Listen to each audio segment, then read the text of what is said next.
Chapter 71. Sensational announcement: you are listening at novelfull.audio. If you are interested in reading 10 chapters ahead, go check out my Patreon with the link https://www.patreon.com/lazysagedao, or just type in my writer's name in the website. The plot is getting exciting there, and you guys can support me in any way you can. Additionally, go read my other novel, Journey of the Fate-Destroying Emperor, and join the Discord.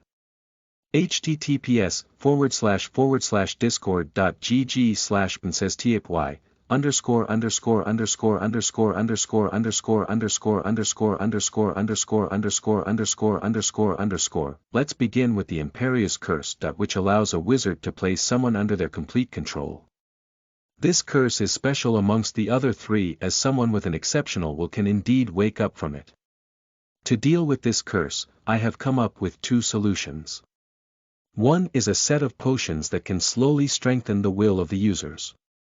With this potion, wizards will have a very high resistance to the Imperious Curse, making it very difficult for any wizards to control them. Another solution is a charm similar to occlumency that I called Presidium Anima Mea, or Protection of the Soul. This curse can protect the souls of wizards and prevent them from being controlled against their will. After saying these words, Edward waved his wand in the air, then an image appeared in the stadium.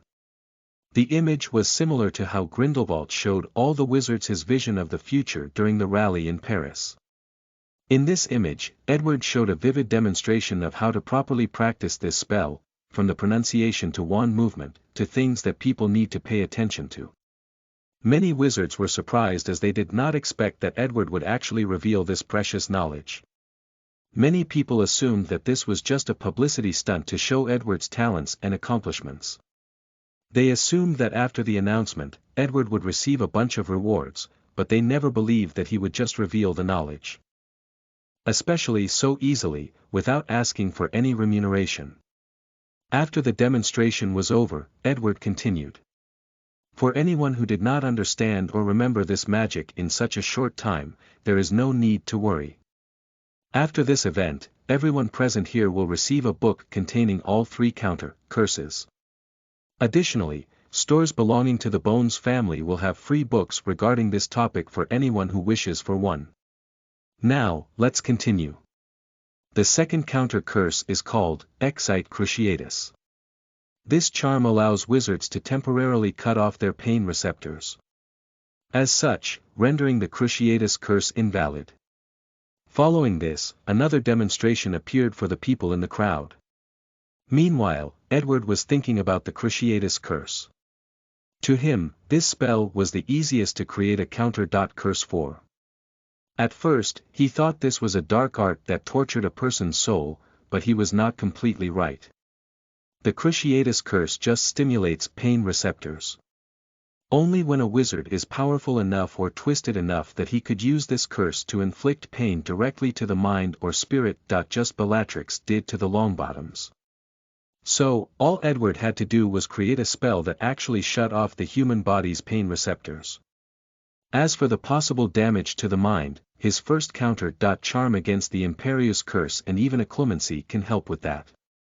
After the second demonstration was finished, Edward then talked about the Killing Curse. Many people were waiting for this moment. Unlike the other two unforgivable curses, the Killing Curse was truly deadly. Throughout the history of the wizarding world, only one person managed to survive from it, Harry Potter. Unfortunately, few people knew how he managed to do so. As for the people who were aware, they knew that his method was unreproducible or required too much to do so. Especially on a large scale. I know that many of you are waiting in anticipation for the last curse, so I won't let you wait for long, said Edward with a calming smile. This curse is called Suffragam Anchoris. After many years of study, I have discovered that the Killing Curse targets a very specific life force in the human body. This life force is the anchor that binds the soul to the body. Hence the reason that people killed by this curse have no scars on their body. Both internal and external. However, my curse strengthens that anchor, thus rendering the Killing Curse ineffective. After that, another demonstration started. This time, another person appeared alongside Edward. It was Professor Flitwick. After Edward placed the counter curse on himself, Professor Flitwick pointed his wand at him and said, "Avada Kedavra." A powerful green light flew from his wand and hit Edward directly. Many members of the audience gasped as they watched this occur. Fortunately, nothing happened to Edward. As a matter of fact, he was perfectly fine. So, with both excitement and reverence, all the 1,000 wizards in this stadium watched as Edward became the second person in wizarding history to survive the killing curse, and he did it effortlessly. The exciting part about this entire experience is the fact that from now on, Edward Bones and Harry Potter will not be the only ones. Soon, this kind of thing will become common in the wizarding world. Making a lot of people excited by the very notion. After the crowd calmed down from the demonstration, Edward said with a little sadness in his voice, "Unfortunately, I have not been able to save a person that has already been killed by the curse. Nevertheless, I believe that one day, either me or any of you in the stadium, will discover a way to accomplish such an extraordinary feat." Many wizards became excited after hearing this. Many of them imagined what it would be like to stand in the adoring eyes of thousands of people, announcing their discovery that can fundamentally change the wizarding world. They would receive praise and glory for their ability. Just like Edward was. This situation was especially prevalent for the young wizards that are easily influenced. Edward had just turned into their new idol. Now, before the event is finished, I would like to thank two people personally. One being my Aunt Amelia Bones. For many years, she has been my pillar, supporting me in all my endeavors, motivating and encouraging me no matter the odds. Following Edward's words, Amelia slowly walked to the stage next to him and waved to the crowd. All the wizards once again stood up to applaud this wonderful woman who raised such a talented wizard. A wizard who was considered a gift to the entire wizarding world. The second person that I would like to thank is my charm teacher at Hogwarts, Professor Flitwick. During my journey to create these counter curses, many people doubted my motives. They labeled me like a dark wizard. However, not Professor Flitwick. He believed in me no matter the odds. Even willing to bet his career and reputation on the line. Not to mention all the help he gave during the research process. None of these counter curses would exist today without his help. So, with a deep sense of pride in his face, Flitwick walked to the stage next to Edward and Amelia, while receiving a standing ovation from thousands of wizards. Today was one of Flitwick's proudest moments as a teacher. His favorite student changed the wizarding world by himself. After praising the people he should, Edward made one final announcement. I understand that these magical spells may be very difficult for some people to master. So, to help with this situation, the Bones Family Store will be selling alchemy items that have the same effect as these counter curses, and items that will make it easier for anyone to learn them by themselves. Now, ladies and gentlemen, the winner of the Egyptian God cards will be announced in a few minutes. After that, Edward, Amelia, and Flitwick left the stage. Title: Gift. Chapter 72. Gift. You are listening at novelfull.audio. If you are interested in reading 10 chapters ahead, go check out my Patreon with the link https://www.patreon.com/lazysagedao, or just type in my writer's name in the website. The plot is getting exciting there, and you guys can support me in any way you can.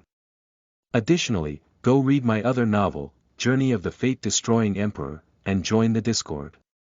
https://forward/discord.gg/pinsastypy_____________________________________. After leaving the stage, Edward separated with his aunt and Professor Flitwick to meet someone backstage. It was a middle-aged wizard dressed elegantly with a gentleman-like atmosphere around him.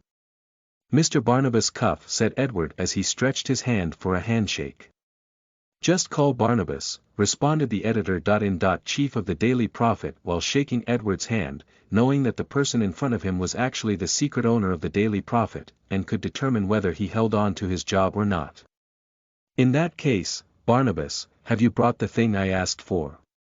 Yes, sir, replied Barnabas, handing Edward a newspaper that was just printed a few minutes ago just for this occasion. Edward took it and first read the front page. Edward Bones changes the magical world. Then, there was a picture of him on the previous stage talking about the 3 curses. Taking a few minutes to read this paper that will be published throughout the British wizarding world tomorrow morning, Edward then said. Change the picture to the one with my aunt and Professor Flitwick. Additionally, all the papers published from now will not focus on me, but on the Bones family. Make sure to always mention my aunt on a positive note, emphasize her all virtue and accomplishments in the magical world, but leave my cousin out of the spotlight. Quickly thinking about the meaning behind these actions, Cuff replied. As you wish, sir, but he did not say anything regarding the matter, and just went back to the Daily Prophet to change the news accordingly. As Edward watched Barnabas Cuff leaves, he slowly thought about how much the magical world will change from now with the release of these curses. Of course, these changes will not affect him in a negative way in any way possible. Wizards like him and Dumbledore do not care if someone has mastered these 3 curses. If any of them were to use the 3 unforgivable curses, these curses will not be of any much help. After pondering for a moment, Edward then operated someone else. He was finally going to do something that he has been putting off for some time now ever since his return due to how busy he was. Edward walked into a dilapidated castle. In one of the rooms, he saw an old man who seemed to be waiting for him. Oh, time has not been kind to you, has it, Mr. Grindelwald? Said Edward slowly. No, they have not, replied Grindelwald calmly. Have you come for that contract? Correct, replied Edward as he watched the old man closely. I have to say, I'm surprised you did not try to do anything to the Bones family after I left. Not because of lack of trying. However, every time I got close to any of them, I could feel the power of the contract warning me. Even if I sent one of my acolytes, the same warning manifested itself. So, I just gave up. Edward just nodded, but did not say anything more. He took out the contract and acquired all of Grindelwald's knowledge since 1926.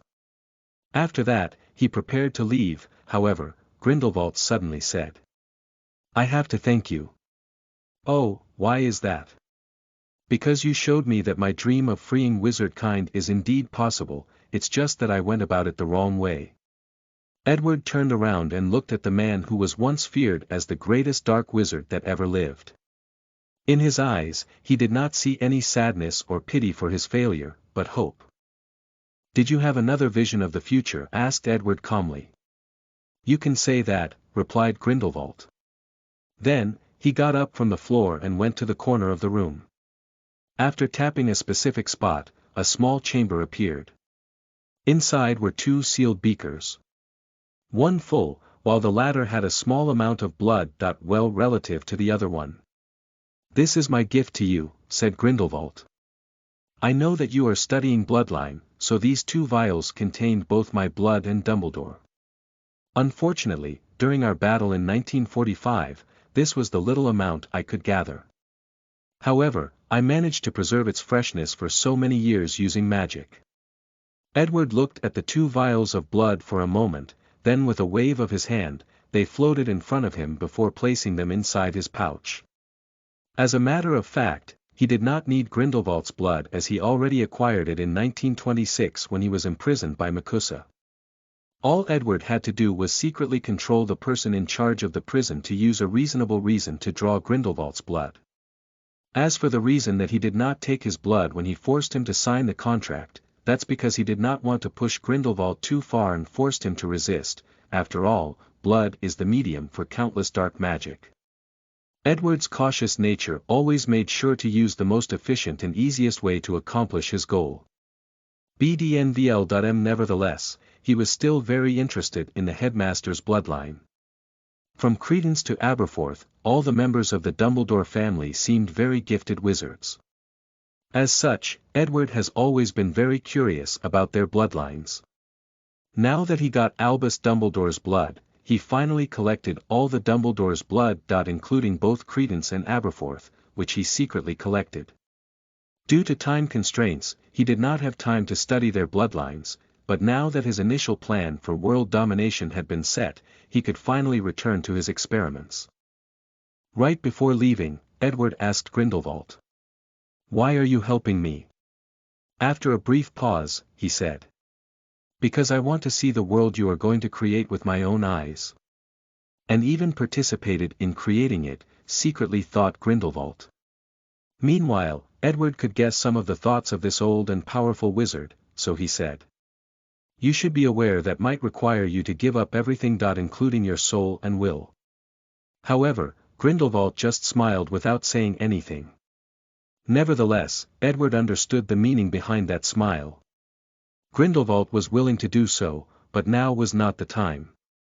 That's because Edward still had one major obstacle standing in front of his grand dreams and aspirations. Albus Dumbledore. Just like Grindelwald did. Only after passing through that obstacle will Grindelwald be willing to offer his loyalty to Edward. Not only because this will show that Edward is a more powerful wizard than him by defeating the man who defeated him, but also because Edward's victory will prove that in some ways, Grindelwald's ideas and philosophies were correct, it's just that he did not use the proper method to accomplish them. After comprehending Grindelwald's message, Edward smiled before operating away. He could not wait to experience the legendary battle between Dumbledore and Grindelwald in 1945. Title: Suspicions. Chapter 73. Suspicions. You are listening at novelfull.audio.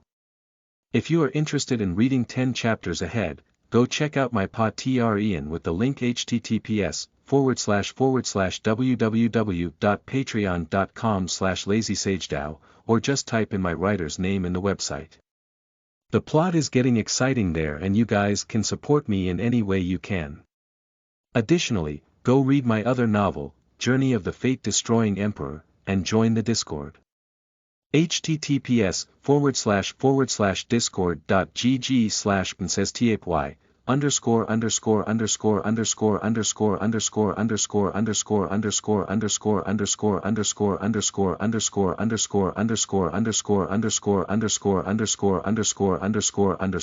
After receiving Grindelwald's memories, he spent the next few days going over his memories since he left in 1926, focusing more on his legendary battle with Dumbledore. And the battle was truly legendary. Even with the advantage of the Elder Wand, Grindelwald still lost due to lack of skill. Of course, this was not the main reason. One of the reasons that he lost the way he did was because of his prophetic ability. Before his battle, he foresaw that he was imprisoned and having a conversation with a person. However, he could not see the face of the person nor what he said, he only knew that he gave that person his and Dumbledore's blood and all his memories before they agreed. After that, Grindelwald was able to deduce his eventual downfall in the hand of his old lover, and the fact that the person in vision was probably Edward. After taking a long time to accept this fact, he eventually concluded that for his dream to come true, his purpose in life is to help Edward as much as possible. So, he used all his strength to battle Dumbledore to gather information, then he secretly collected the latter's blood. Finally, after his incarceration, he secretly conducted much magic research so that Edward could absorb them through memories. After reading through all the memories, Edward sighed as he thought to himself, "I finally understood how this guy knew that I was studying Bloodline in 1945. Additionally, I now know that prophecy seems to have little effect on me.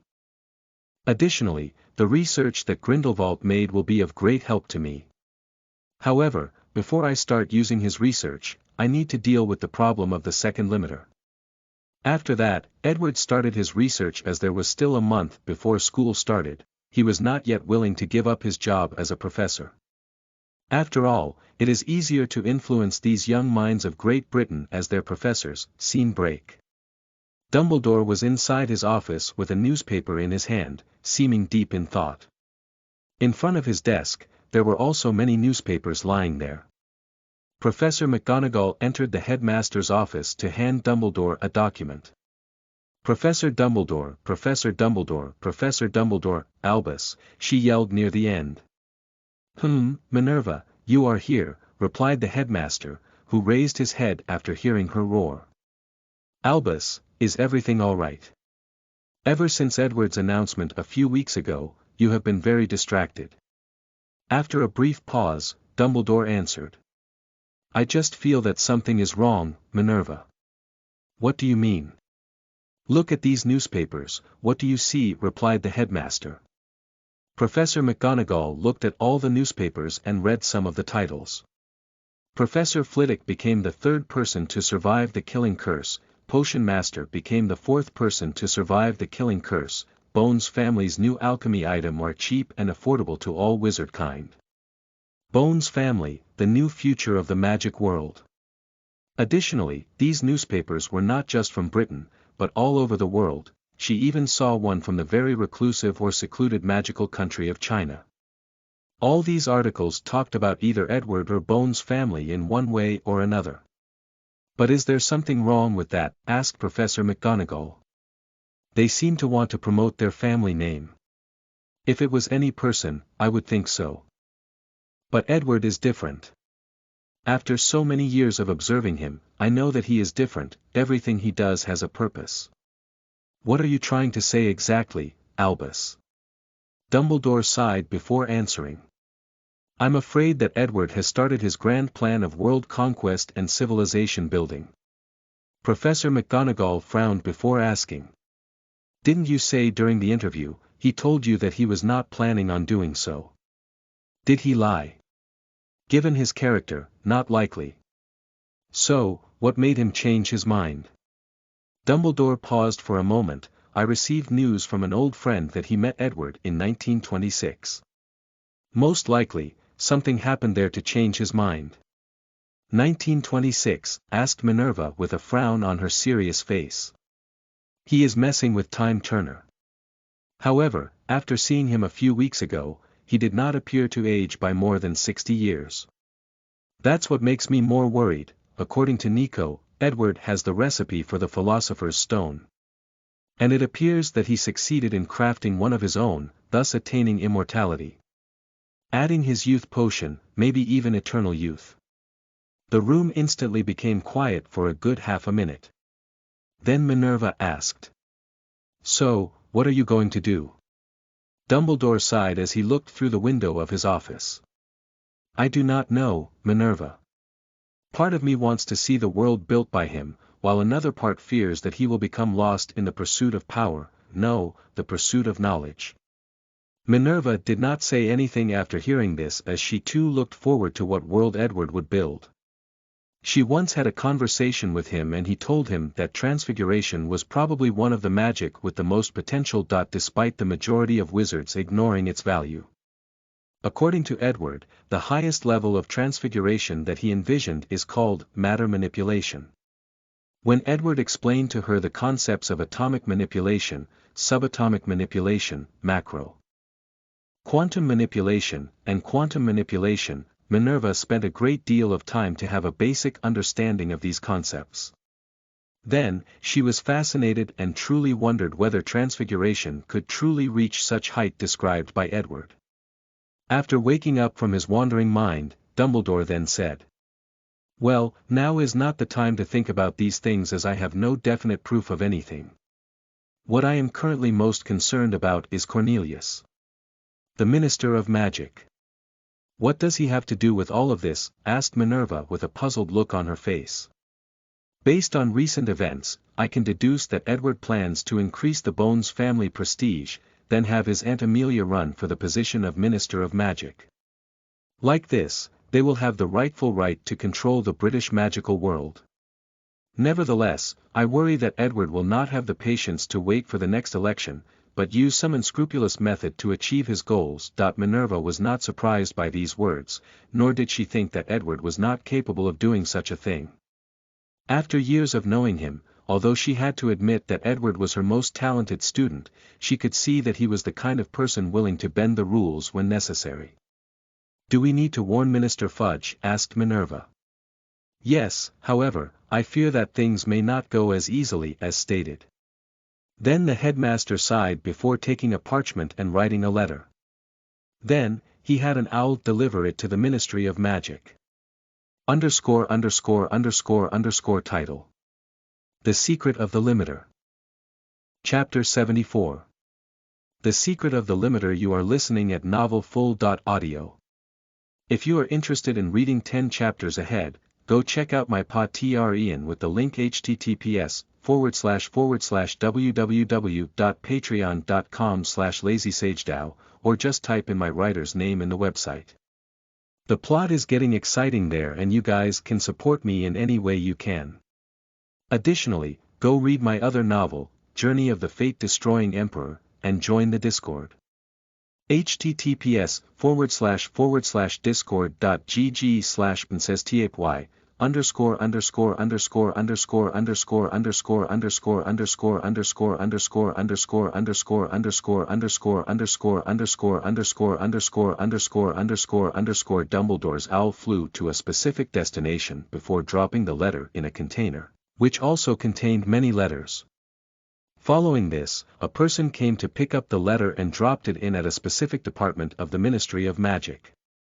This department was responsible for checking any mail sent to Minister Fudge and ensured that these letters were not enchanted with powerful curses.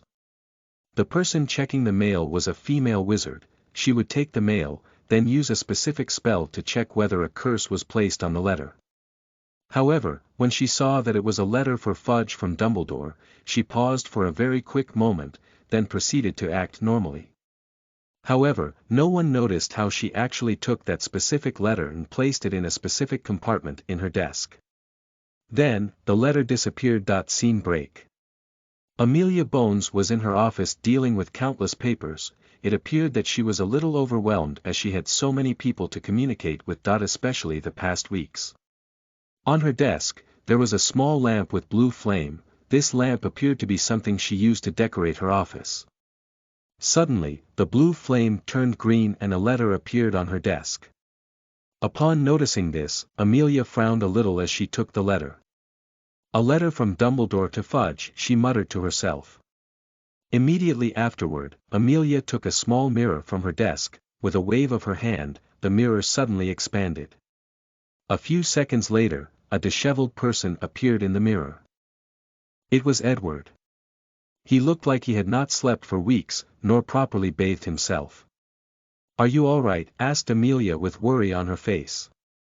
"I'm fine, just too engrossed in my recent research. I know how you are now immortal, but please be more mindful of your body."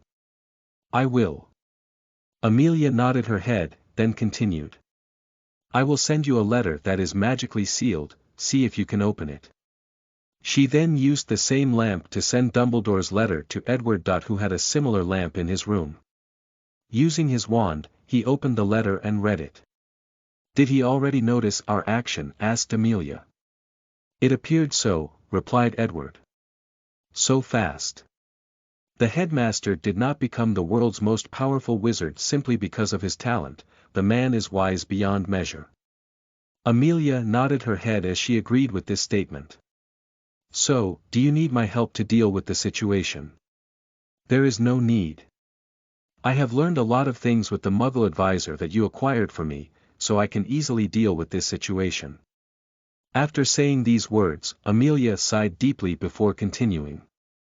"I cannot believe how complex Muggle politics and strategies are.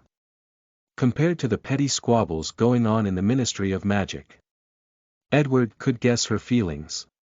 No matter how open-minded a wizard is, deep down, all of them still have some sort of superiority to Muggles. Just because they can create miracles with magic, while Muggles cannot.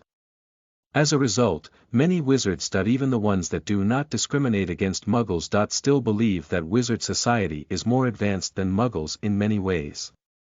So, his Aunt Amelia had her secret pride destroyed a few weeks ago when she met with the advisors that Edward got for her to help run the world in the future. As some of the most intelligent Muggles in the world from all possible fields, these guys did not even take an hour to discover so many things wrong with the laws of the wizarding world from different countries. According to their words, these laws were simply barbaric and an insult to their intelligence. Although Edward did not care about these things, his aunt, however, had her worldview destroyed and rebuilt in only a single day. Luckily for Amelia, she had Edward's diadem, allowing her to learn quickly and barely able to keep up with these geniuses. "What do you want to do with the letter?" asked Edward. Since his aunt said that she could deal with the situation, he will not do anything. He was more than happy not to have to take action and continue his research. "Can you reseal so that Fudge cannot notice that someone tampered with it?" "No problem," replied Edward, who proceeded to do so. Then, using the lamp, he sent the letter back to his aunt. "There is one last thing that I need to make sure of," asked Amelia after receiving the letter. "If Dumbledore decides to use force to stop our action, can you stop him?" "You do not need to worry about this," replied Edward nonchalantly, and Amelia was relieved by her nephew's confidence. "That's good. On another note, are you still going back to Hogwarts as a teacher in a few days?" "Of course. Hogwarts will play a great role in our plans," replied Edward. Then, the two had a brief chat before ending their conversation. Immediately afterward, Amelia sent Dumbledore's letter back to its original place. The woman in charge of checking the letter for curses acted as nothing happened and secretly placed the letter on the pile that was labeled "safe" so that Minister Fudge could open them without worry. Although everything seemed normal after this event, this was not true. Soon afterward, a particular rumor soon spread throughout the entire ministry, to the point that it even reached Fudge's ear. Scene break. Edward finished the call with his aunt, then he started thinking to himself. He took out a contract and looked at it deeply. This was the contract that he was going to use to acquire Dumbledore's knowledge and memories. Since he already got both Grindelwald and Voldemort's memories, he did not really need Dumbledore's. Despite considering that the latter was more powerful and skilled than the two dark wizards. Nevertheless, Edward's greed for knowledge got the best of him, so he still wanted it. Adding to that, he spent so much effort to get that contract. Of course, he was not willing to give up now. "Unfortunately, now it is not the time," muttered Edward to himself. He had planned when his success rate would be the highest, the time when the headmaster was least likely to resist, thus not forcing him to resort to cruel means to get what he wanted. "All right, let's get back to my research. I think I finally found the secret of the limiter," thought Edward as he went back to his laboratory, leaving the political things beside and focusing on his magic research.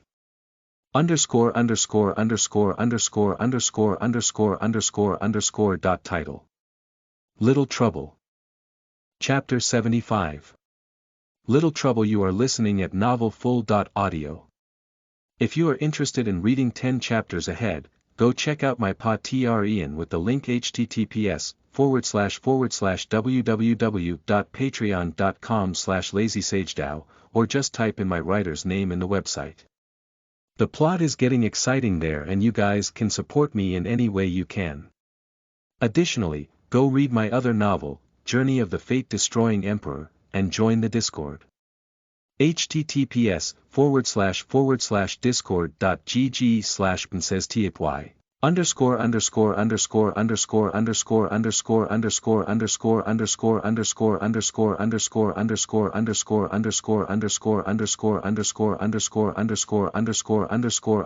One thing that has been plaguing Edward for quite some time now was the limiter. According to his calculation, his life code modification should have allowed him to break 2 limiters at once, but it did not. After realizing that something was wrong, he experimented and discovered a mysterious power similar to Death's Law power on the Deathly Hallows that prevented the modification from breaking 2 limiters at once. Then, something caught Edward's attention regarding this matter from Nicholas Flamel's memories. After the great alchemist used his Philosopher's Stone to break his first limiter, he could not break the second one despite having other methods. For example, the practice method that Dumbledore mentioned to Edward during their conversation in his office. According to the memories Edward acquired, Nicholas Flamel soon noticed the side effects on the stone, so he did not want his wife to break the limiter using the same method as him. So, he spent years developing a method of slowly practicing to break the first limiter, by treating the magic core as a muscle, through guided training of destruction and reconstruction, the limiter could be removed. Eventually, Perenelle Flammel used that method to break that limiter, and Nicholas even taught Dumbledore this method. Although Edward does not know whether the headmaster used this method to break the limiter or another one. Back to the topic, after inventing this method, Nicholas Flamel thought that he could use this method to break the second limiter, but he failed. The great alchemist spent many years trying to find the reason for this failure, but it was to no avail. However, another person managed to break the second limiter, his wife Perenelle. In her youth, she was also an ambitious witch. With the desire to stand on the same height as powerful wizards like Rowena Ravenclaw and Salazar Slytherin, she went against her husband's decision and warning and used the Philosopher's Stone to break the second limiter. As such, Perenelle Flammel became one of the few wizards throughout history that broke the second limiter. Unfortunately for her, she soon suffered the same fate as her husband. The resentments of the soul inside the Philosopher's Stone affected her magical powers. By the time she was 300 years old, she was reduced to being able to only use magic power 25 times the adult wizard, that which is the standard, before breaking the first limiter. In the current time, she was reduced to an above-average wizard. After summarizing this knowledge about limiter, Edward first spent some time creating a potion that can break the limiter with the help of Snape. After that, he experimented with a different combination of breaking the limiter on different dark wizards. He had some of them use the practice method, then the potion method, body modification method, finally, the stone method. He focused on trying different combinations of methods. Since the practice method took time, Edward had to use the temporal power of his world gate and send these experimental subjects back in time while controlling them to spend years constantly practicing until they broke the limiter. Using this method of experimenting, Edward was even able to create a wizard who broke all three limiters, reaching the realm of legendary wizards like Merlin and Morgana. Of course, these experimental wizards only had a massive amount of magic power after breaking the limiters. Just like Dumbledore said to him, having a large amount of magic power meant nothing if you do not know how to use them. A person that did not break the limiter could easily beat someone who broke all three limiters if he or she was skilled enough with magic or spells. Nevertheless, these experimental wizards did not live long, as Edward did not allow such powerful and unstable people to stay in this world. As a matter of fact, these people would not live long even without Edward's interference. Breaking the limiters only allowed a wizard's magic power to grow on their own until they reach a certain level. It did not increase the magic powers of the wizard itself. An example was that with Edward's natural talent, he should have touched the threshold of the first limiter in his early 20s, which is very fast considering that Grindelwald's only reached that threshold in his early 30s. Most wizards do not even have the talent to reach that threshold in their entire life, while some can only reach it in their later years of life. Using potions, Edward quickened the process of his magic power, so he reached the standard when he was 17 years old. After breaking the first limiter, he also used a potion to have his magic power rapidly increase from 25 times of an adult wizard to 50 times, which is the threshold for the second limiter. Of course, he made sure that there were no side effects. So, the wizards used in his experiments were forced to have their magic powers increase in a very rude way that focused on efficiency instead of stability. So, even the ones that broke all three limiters were very unstable and their bodies were on the verge of collapsing. Nevertheless, Edward acquired a great deal of information regarding these limiters. For once, each limiter required one different method to break it, meaning if a wizard used the body modification method to break one limiter, he could not use it to break any of the other limiters. Second, in theory, any of the methods could be used to break any of the three limiters. For example, a person could, in theory, use the practice method to break the third limiter. Finally, and more importantly, a more powerful method is required to break the higher limiters. For example, if someone used the body modification method, then that person cannot use the practice or potion method to break the second and third limiter. However, if that person used the practice method to break the first limiter, he or she could use the potion method to break the second limiter, then the body modification to break the third limiter. As in Edward's case, since he used the body modification method to break the first limiter, then he cannot use both the practice and potion method to break the second limiter, he could only use the Philosopher's Stone. However, Edward knew that the stone method was the most powerful method that he currently possessed, so he was reserving it to break the third and final limiter. So, he needed another method to break the second limiter that was more powerful than body modification, but less powerful than the stone. Should I try Grindelwald's method of using one of the Deathly Hallows? No, that method relies on the power of law of the Deathly Hallows, and I do not trust death not to leave any backhand on these hallows, thought Edward to himself. Then he started walking back and forth. Then, I can only use that project to break the second limiter, then the Philosopher's Stone to break the last one, muttered Edward.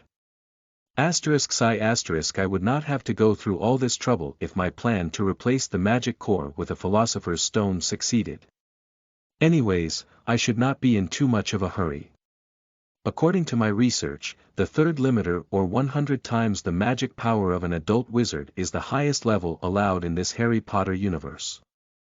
However, if I can find a way to replace the Philosopher's Stone with my magic core, then I should be able to bypass this law. After thinking about this, Edward prepared to go do his research, then he suddenly remembered that his aunt mentioned days ago a little trouble that needed his help to resolve.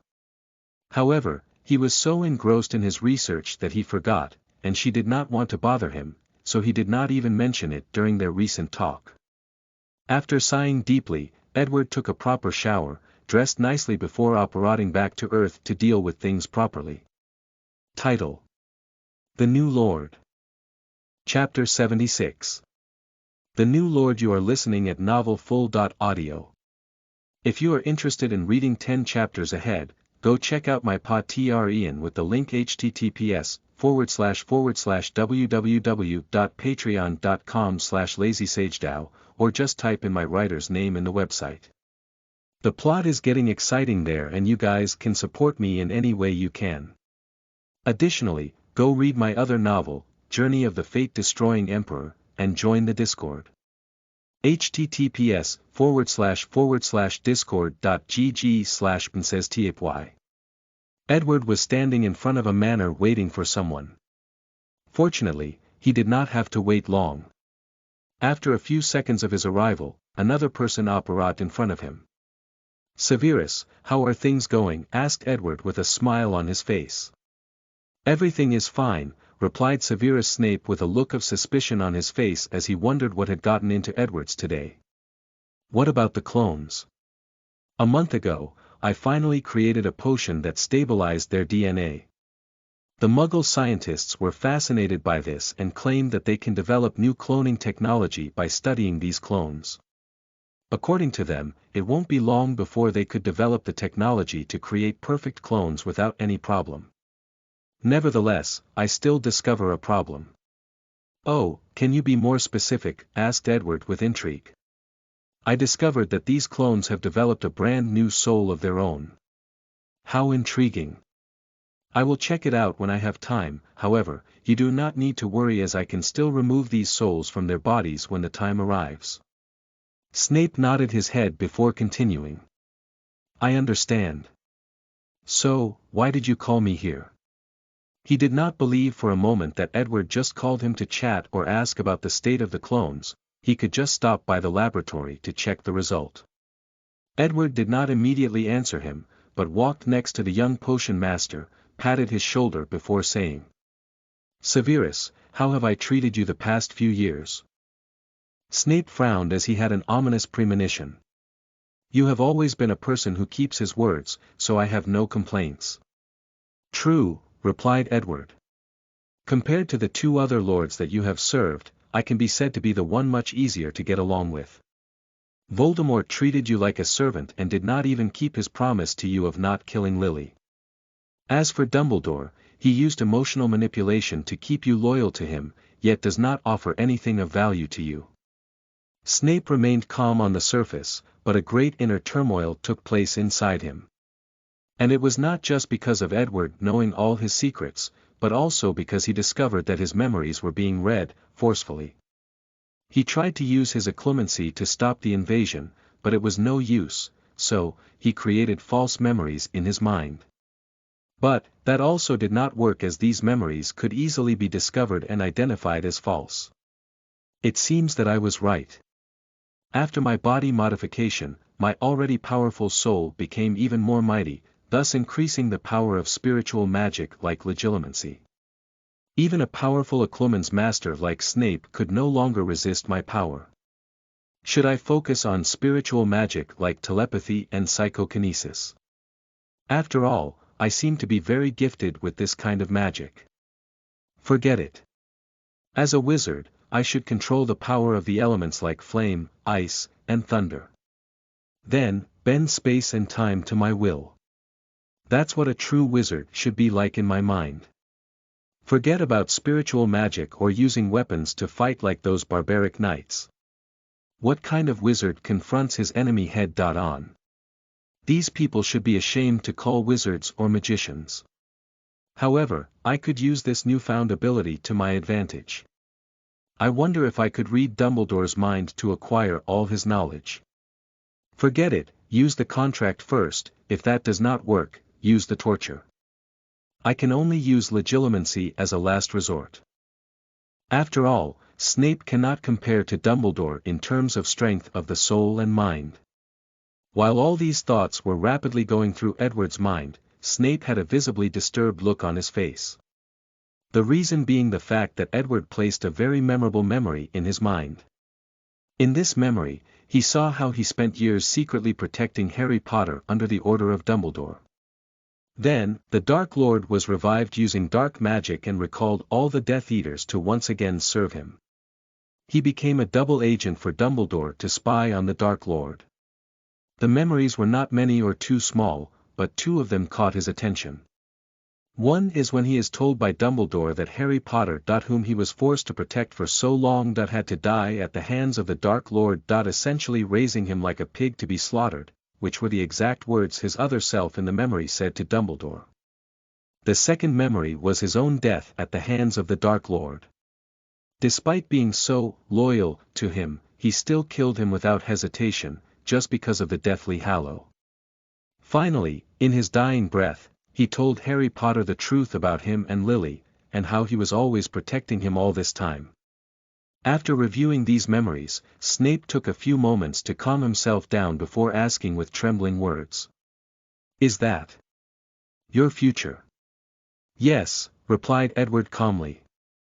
Snape's hand trembled slightly, then used occlumency to keep his rampaging emotions under control. "Why are you showing me this?" Edward looked at him for a moment, then he said. "As Dumbledore already warned you, I'm about to create a new world order far more brilliant than any wizards throughout history could ever imagine. However, beforehand, I need to know where your allegiance lies."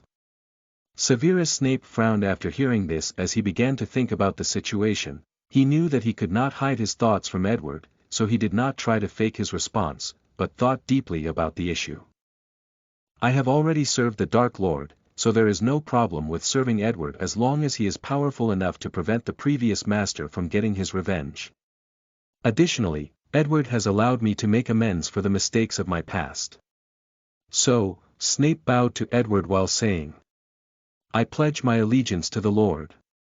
"There is no need for all of this, as I am not Voldemort," replied Edward as he lifted Snape from the bowing motion.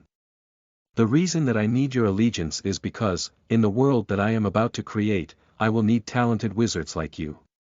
After saying those words, Edward paused for a moment before sighing.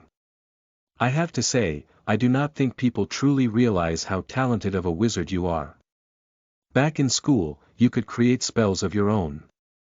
I know many powerful and influential wizards, but the ones that can invent spells as powerful as yours can be counted on one hand, not to mention the fact you could do such a thing at such a young age. Then there is your potions talent. Being able to modify the potion book so easily is a level of talent that even I envy. If this was not the fact that you have suffered through so much psychological trauma throughout your youth, I could foresee that you could one day become a great wizard like Dumbledore and Voldemort. Snape was a little surprised that Edward had such a high evaluation of himself. As a person who dealt with Edward since he was in the 5th year, Snape knew how much of a talented wizard he actually was.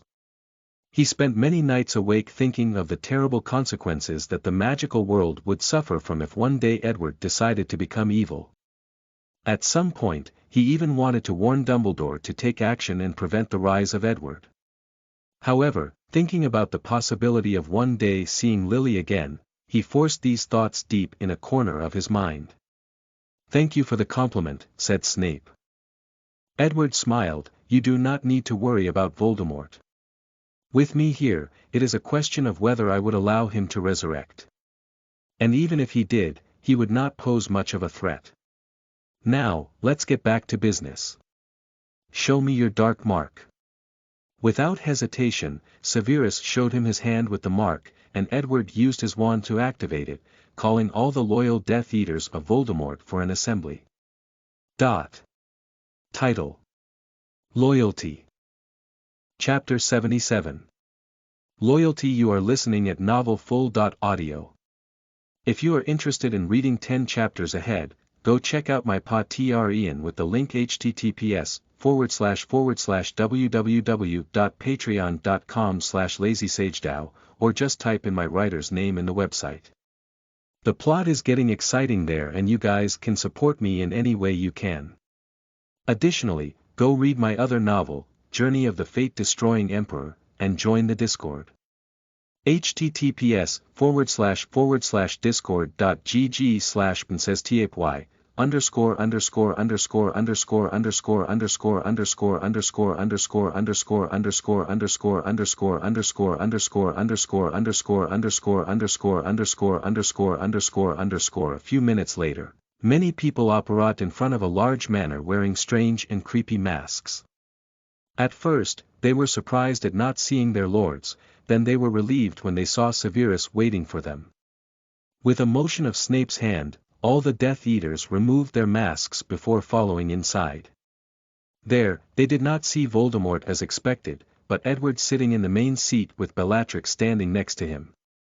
Then, to these people's more surprise, Severus walked over and stood to Edward's left side. "Seat," said a commanding voice. Many people subconsciously did so, while a few wanted to say something. However, before they could do so, they felt an overwhelming fear taking over their body, their souls, so, they quietly sat down. "I know all of you were expecting your Dark Lord. Unfortunately, he is still dead. Well, at least, still hovering between life and death, and using any means to live his miserable life." After saying this, Edward waved his hand, then an image of Voldemort's life in the forest of Albania manifested in front of everyone. All the Death Eaters watched how their lord had to possess animals, and eat raw animals to sustain his life. The process did not happen only once, but day after day. The only words that could describe the current Dark Lord now are miserable beyond belief. Meanwhile, in the corner of his eyes, Edward noticed the disdainful sneer on Bellatrix's face and the surprise on the Death Eater's face. Then, he started to speak. "All of you here are wise and should be able to guess my purpose in summoning you here, so give me your answer straight." The whole room instantly became quiet as everyone was afraid to say anything. It was as if everyone was waiting for someone else to speak first. The silence lasted for a few minutes. As a matter of fact, Bellatrix wanted to say something, but Edward had already warned not to intervene during the meeting unless otherwise stated by him. When everything seemed to be about to last for a very long time, someone suddenly stood up and said, "My lord, I offer my allegiance." Edward nodded before saying, "Lucius, I always admire your Malfoy's family to know when the wind of changes approaches, and knowing which side to choose. You will not regret your decision." Lucius' face became happy and relieved at the same time. He sat down while giving his wife a thankful look. It was her who encouraged him to stand up and be the first to do so. As for the other Death Eaters, many of them had a look of regret on their faces for not being the first one. So, they quickly stood up and offered their undying loyalty. As a matter of fact, these people have long decided to follow Edward. After all, he is a very talented wizard and a member of a pure blood family. With all his accomplishments, none of these people did believe that his accomplishment would be lower than the previous Dark Lord. The reason that they did not immediately swear their allegiance was that they wanted to see whether Edward would use threat or benefit to force them to follow him. That way, these Death Eaters would know what kind of lord he would be and how best to serve him. Unfortunately, they did not expect that the Malfoy family would betray this tacit understanding so quickly. Of course, not all the Death Eaters were willing to serve. Suddenly, more than 3 Death Eaters stood up and said at the same time, Ava Kedavra. 3 green lights flashed from their wands and headed straight to Edward. Meanwhile, Bellatrix, who was on the side that wanted to act quickly and stand in front of her lord, but she discovered that she was incapable of moving. So, the 3 green lights hit Edward simultaneously, while all the Death Eaters gasped. However, nothing happened afterward. The killing curse hit Edward, but nothing happened. He was perfectly fine. The Death Eaters would be alright if he used the counter curses, but with just his magic resistance, he resisted 3 killing curses from 3 Death Eaters who survived the First Wizarding War. Meanwhile, Edward smiled after this attack, then looked at the 3 assailants. Suddenly, a blue flame started from the dark marks of these people, then burned their bodies into ash. I wanted to give all of you the illusion of choice, said Edward calmly, but it seemed that it was unnecessary. After that, he took out his wand, waved it into the air, creating a strange ripple in the air. Following this, all the Death Eaters suddenly felt that the dark mark in their hands started moving, then it changed to the same design as the one in Bellatrix. Following this, all of them felt a terrifying pain in their souls. Soon, they discovered that the new mark was actually engraved in their souls. All of them could guess the meaning of this. After the experience was over, all of them had a look of fear on their faces. In this room, there were only 4 people who did not have the mark in their souls. Snape, Soleil, who was Edward's sweetheart. However, her husband was not spared. Thank you, my lord, for your benevolence, suddenly said Lucius, as he and his wife only had their mark on their hands changed. Since you were wise enough to be the first to follow me, this is the best I can do for you, replied Edward calmly. He then looked at all the other people. Now that your loyalty to me can no longer be questioned, let me make things clear on how things will be from now. Edward stood up, waved his hand, and a small metal plate appeared in front of everyone in the room. Then, he started walking around the room. First of all, I do not like any of this nonsense talk about pure blood supremacy. I'm about to conquer this entire planet, and Muggle will play a great role in my rule. Maybe even more important than wizards. In this new world order, a wizard's worth will not be based on his family or bloodline but based on their contribution to civilization. All of you can activate the alchemy item in front of you by using your wand and saying the word, Conversus in. All the Death Eaters immediately followed the order. Then, a projection appeared, showing a number. Each person had a different number. Edward waved his wand, then a projection of a massive library. The number of books inside this library astonished all these Death Eaters. Even Snape was not an exception. Nodding in satisfaction at their reaction, Edward continued.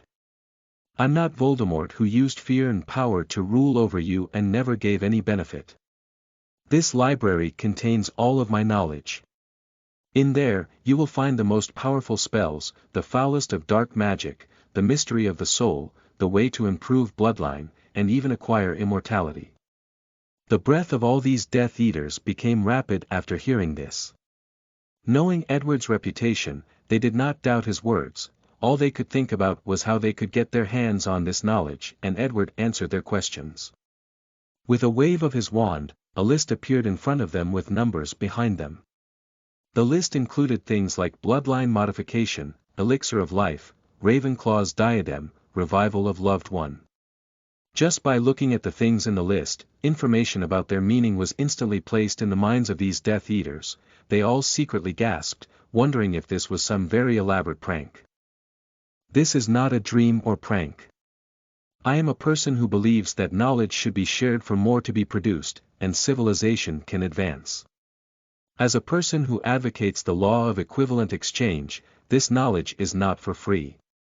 The number in front of you represents something called reward point. It determines the amount of time you can spend in my library, the level of clearance of knowledge that you can get access to.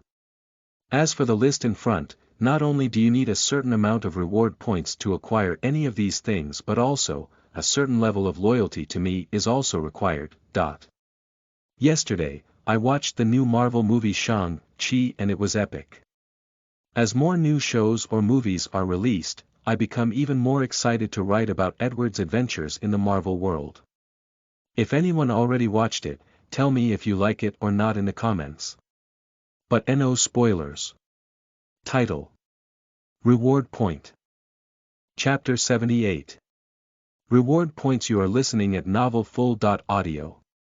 If you are interested in reading 10 chapters ahead, go check out my Patreon with the link https://www.patreon.com/lazysagedao, or just type in my writer's name in the website.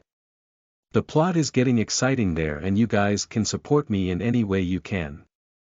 Additionally, go read my other novel, Journey of the Fate-Destroying Emperor, and join the Discord. https://discord.gg/princesstapy. Silence overcame the room, rapid breathing could be heard echoing like dogs salivating at tasty treats.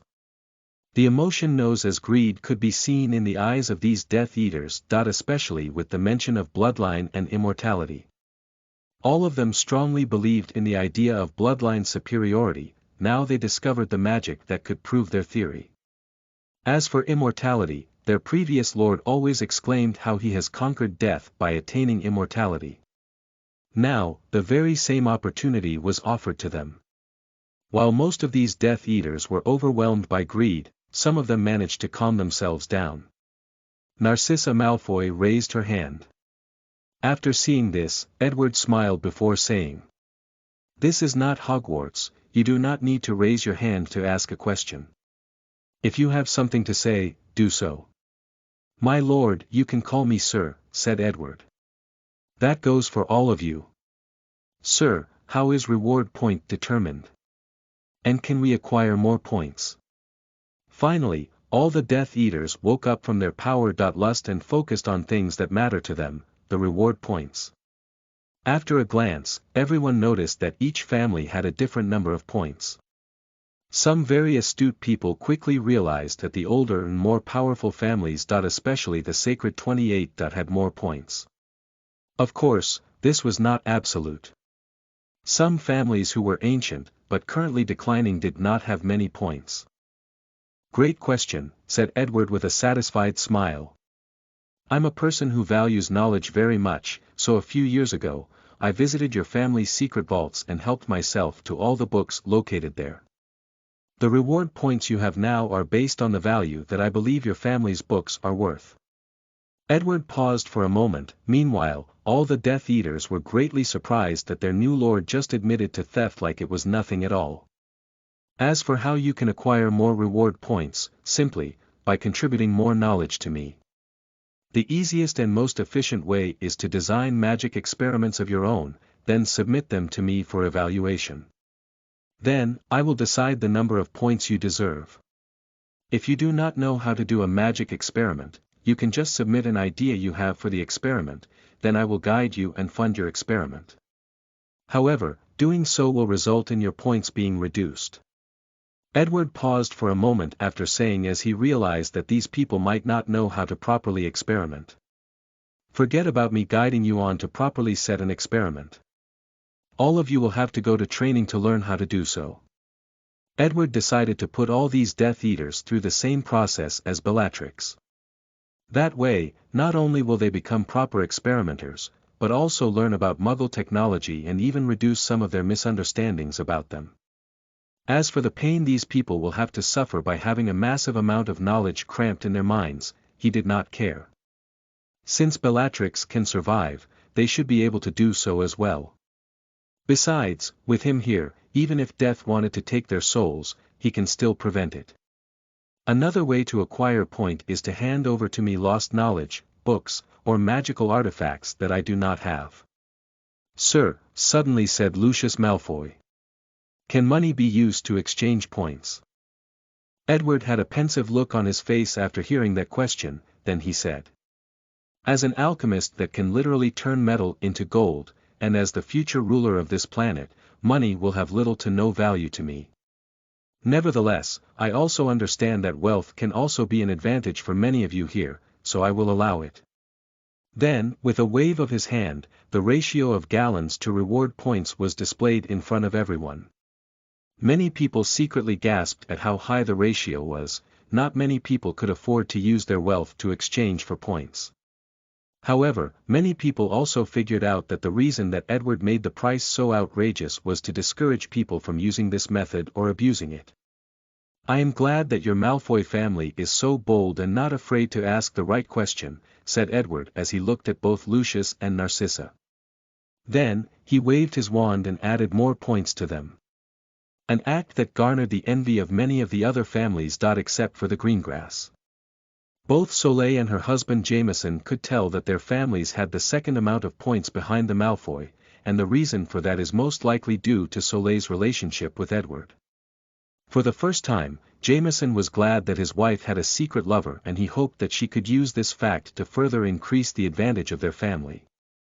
Sir, there is still something that I would like to hand over, but I require my house.elf to fetch from home if you do not mind, said Lucius. Edward motioned for him to proceed, then Lucius yelled out loud. Dobby. A house.elf suddenly appeared on the table in front of Lucius. An act which made him angry, but he did not say anything. Go fetch the black book in my study. As you command, master. Dobby then disappeared, then returned a few seconds later with a black book in his hand.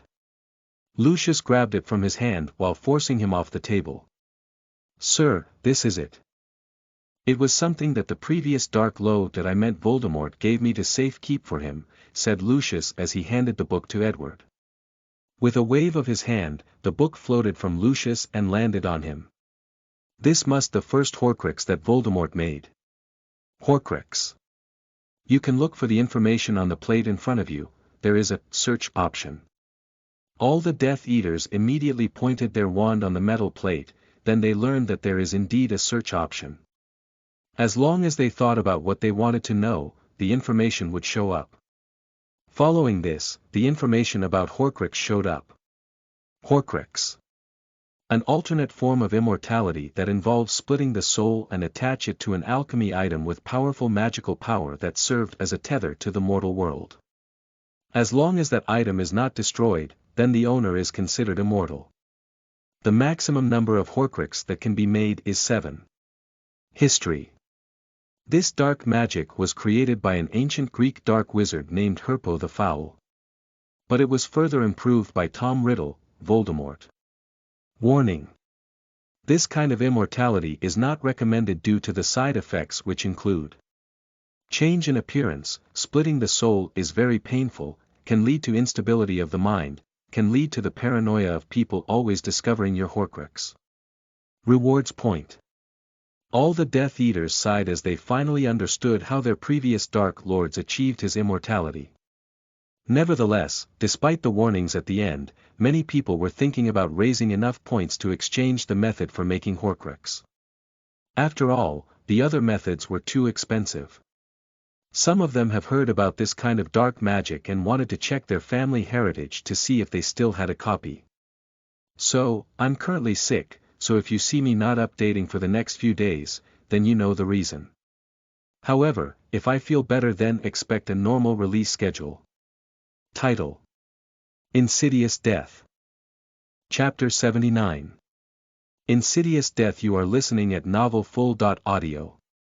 If you are interested in reading 10 chapters ahead, go check out my Patreon with the link https://www.patreon.com/lazysagedao, or just type in my writer's name in the website. The plot is getting exciting there and you guys can support me in any way you can.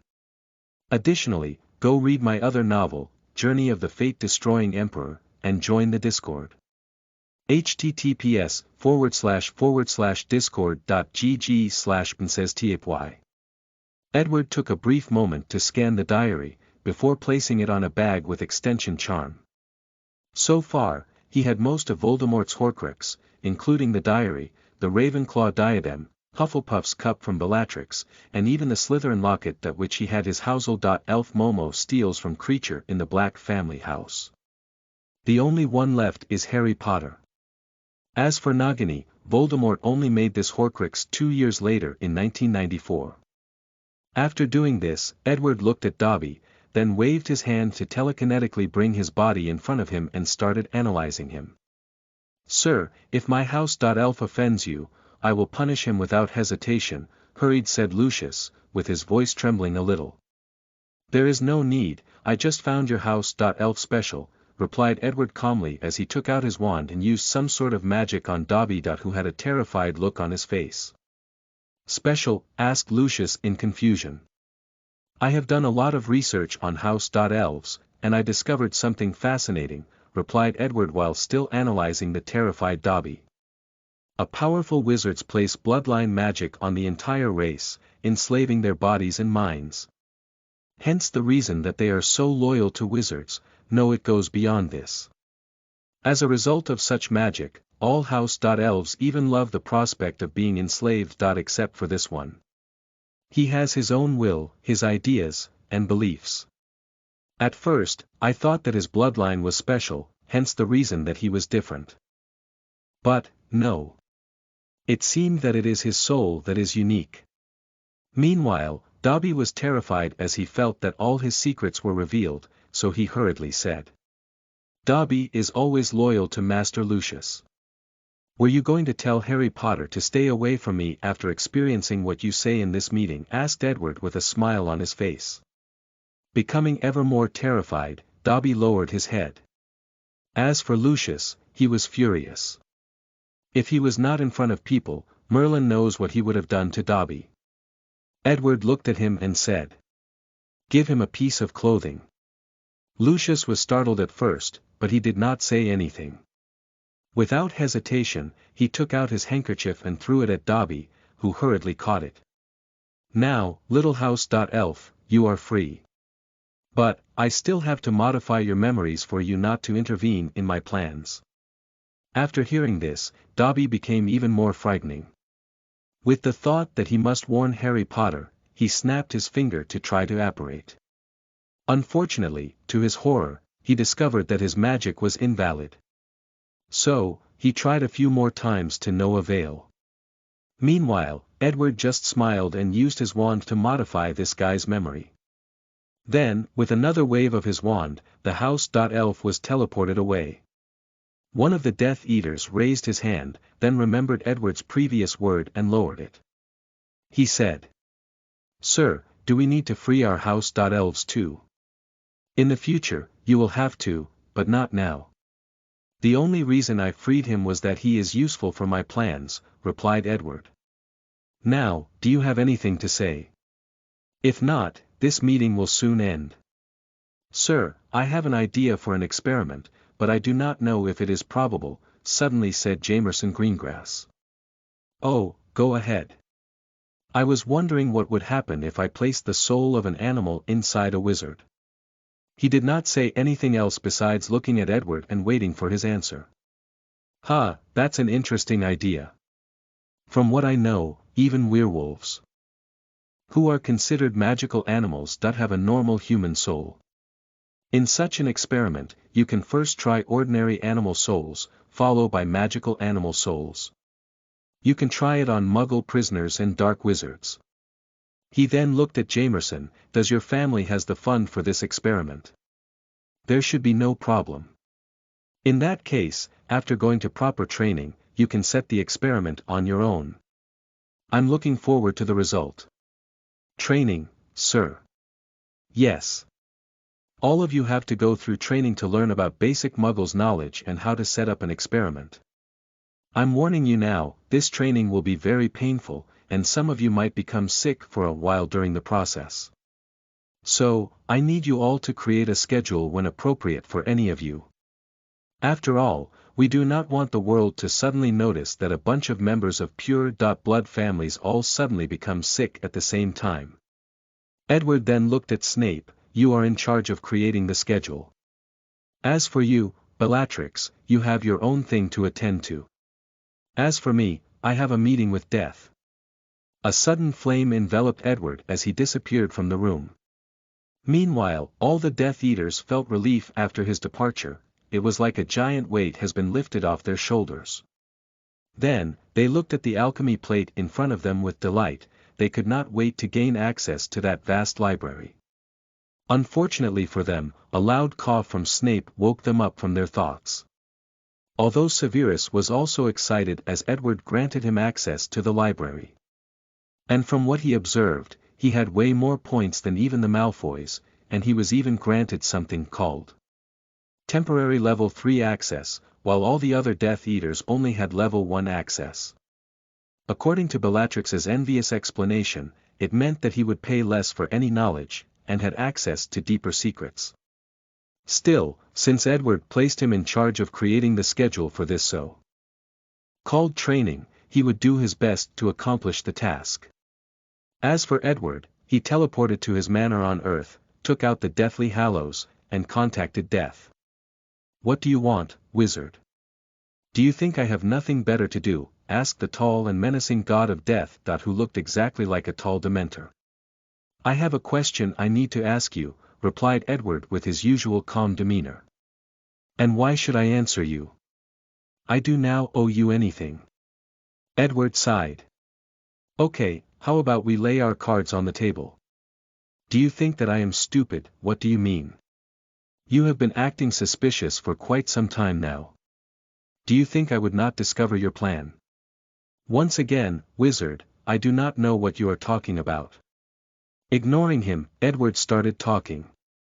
I first started to suspect you after you agreed to make a deal with me regarding Voldemort's complete soul in exchange for knowledge regarding time, space, and dimensions. I mean, is Voldemort's soul so valuable? Edward looked deeply at Death. Despite his face covered by a hood. Then there is the information you gave me in 1926 about the Cataclysm, and the fate of the other gods of this universe. This kind of valuable information came too easily. With just my promise not to mess with time, you agreed so easily. There was nothing binding, nor did you take any pre-inventive measures. You just believed me. I never once doubted your intelligence like you did mine. After all, you are a god. Even if you were truly stupid, after living for so long, there is no way that you would remain that way. So, what exactly do you think my plan is? Asked Death with a great deal of intrigue and irritation in his voice. Feeling a little better, so here's today's chapter. If my body allows it, I might even release a chapter for my Naruto fanfic. Next title chapter. True Origin of the Deathly Hallows. Chapter 80. True Origin of the Deathly Hallows. You are listening at novelfull.audio.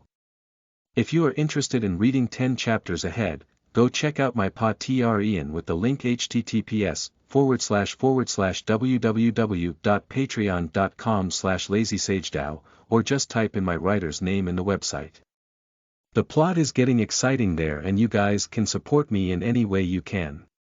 Additionally, go read my other novel, Journey of the Fate-Destroying Emperor, and join the Discord. https://discord.gg/bnsestapy. Isn't it obvious? Replied Edward. You probably wanted to use my ability to travel to another universe. If I guess correctly, you probably wish for me to acquire the knowledge necessary to activate the ley line nodes on this planet, thus slowly reversing this universe back to a high magical one. That way, you can benefit from it, and all the other dead gods can also have a chance at resurrection. Of course, Edward was not telling the truth, or he was partially lying. He guessed that Death planned to find a way to escape after this universe returned to a higher magical one. So what? Asked Death while releasing a powerful soul pressure that belongs to a true god. However, it only lasted for a brief moment. What I'm saying is, since I also want this universe to level up, so to speak, we are on the same side.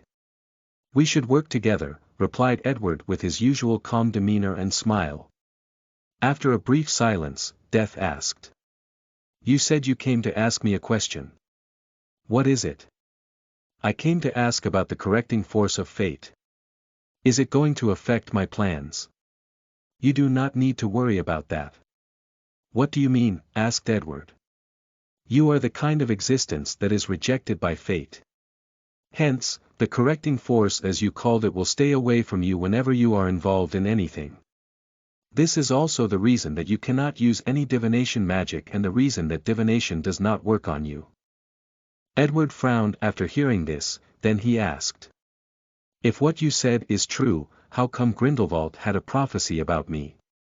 That's because you are too weak, so certain talented individuals can have a prophecy about you, but your face and identity would never be revealed in these prophecies. Additionally, if the prophecy is advantageous to you, then there is also a chance of it appearing, albeit very low possibility. Edward swore he heard a little annoyance from Death while stating the last part, but it could be just him hearing this. He nodded. Well, it was nice working together, and I look forward to our next meeting, said Edward with a smile, then he left. Meanwhile, Death watched his departure, then sneered after he was gone. He did not believe any of this wizard's nonsense. If he was truly willing to work together with him, why didn't he ask the knowledge about space and time to complete his gate? After Edward's departure, Death started to think about the exchange. Once Edward revealed his plan, he wanted to use force to control him. Unfortunately, he could not. Looking that at his body, Death could see countless invisible chains bound at him, and he cursed out loud. Of course, this was not the main reason he did not act. It was because he felt a faint threat from Edward. Unlike his previous encounters, he felt that this wizard had something that could threaten him. What's the reason? Could it be because he broke the second limiter? No, that does not make sense. Even if he broke all three of them and reached the ceiling of magical powers in this world, he would not be a threat to a being of law like myself. After thinking about this, Death started observing the world of the living. He could see everything that was happening, including all of Edward's secret development in the magical world. Then, it looked straight into the moon in the direction of Edward's laboratory. Unfortunately, he could not see anything due to the power of the invisibility cloak. Damn those deathly hallows, why did I make those things? Muttered Death. No, it's those Peveril brothers that I should curse. Back then, it used all the power of faith that it gathered over countless millennia to temporarily visit the mortal world. Then, it created the Hallows to lure the three most talented wizards at that time to use them to activate the power of law in those artifacts. It believed under the temptation of being the master of death, these three brothers would be lured to do his bidding. Unfortunately, the eldest brother died soon after that, the second brother was too enamored by the soul of his wife, and the third brother was very wary of death, so it used the cloak to hide all his life from him. On top of that, the powerful force of the universe that prevent death from escaping also acted. It placed a powerful curse on both the Elder Wand and the Resurrection Stone so that its members do not live long and are unable to help Death fulfill his plan. Of course, the curse on the Resurrection Stone was also to prevent wizards from messing with the cycle of life and death.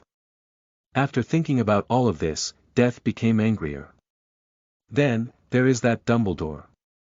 I slowly guided him to eventually come in contact with all three Hallows, but even he resisted the temptation. Even the death of his loved ones could not change his decision. Then, there is that Harry Potter. After getting all three, he even destroyed one, while making sure that no one found the other. I know that in the books, Harry never broke the Elder Wand, but in this universe, he did. On top of all of this, ever since that Edward started messing with time, I can no longer observe the future. Maybe I should use his family to force him to do my bidding. No, this wizard is the kind of person that will go crazy without any restraint on him. Furthermore, I need to find the source of that threat I discovered from him. I have been patient for so many years, I can still wait for a while. Meanwhile, after he met with death, Edward teleported back to his laboratory. He walked to a room full of vials with memory. Then, with a wave of his wand, all these memories came to his mind. Every time he has a meeting with death, he has always been very careful. So, to make sure that death does not have the secret ability to read his mind without even him knowing, he would always place some sensitive memories away from his mind during their interaction. After that, Edward entered his mind palace and started updating the information he gathered about death. Today's entry read. It seemed that I was correct. Besides my first encounter with death back in school where he showed genuine emotions, all the other times were very calculated, thus further raising his threat level. So I started doing some research on Warhammer 40k as a possible world for Edward to go to in the future. And man, this world is dark and scary. I look forward to one day maybe write about it. Title: One Last Thing.